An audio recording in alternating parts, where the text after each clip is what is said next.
వ్యాసుడు చాలా స్పష్టంగా చెబుతాడు, ఏదైనా పని మీరు అనుకున్నది కనుక అవ్వకపోతే దేవతలను శంకించకండి. నా ఫలాదర్శనాత్ దేవా శంకితవ్యా న దేవతాక, నా ఫలాదర్శనాత్ ధర్మ శంకితవ్యో న దేవతాక, యష్టవ్యం చ ప్రయత్నేన దాతవ్యం చ అనసూయయా అంటాడు. మనం మొక్కుకున్న మొక్కు ఏదైనా అవలేదనుకోండి, అనుకున్న కోరిక ఏదో భగవన్నామ జపం చేస్తున్నా తీరలేదనుకోండి, అర్థం ఏమిటో తెలుసా?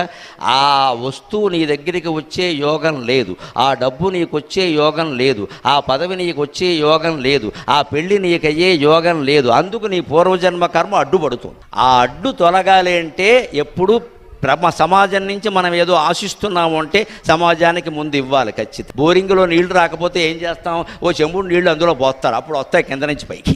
అలాగే సమాజం నుంచి మనం ఏమన్నా ఆశిస్తున్నాము అంటే సమాజానికి ఏమన్నా ఇవ్వాలి. అందుకని ఏదైనా అనుకున్న పని అవ్వట్లేదు అంటే వెంటనే దాన ధర్మాలు చెయ్యాలి.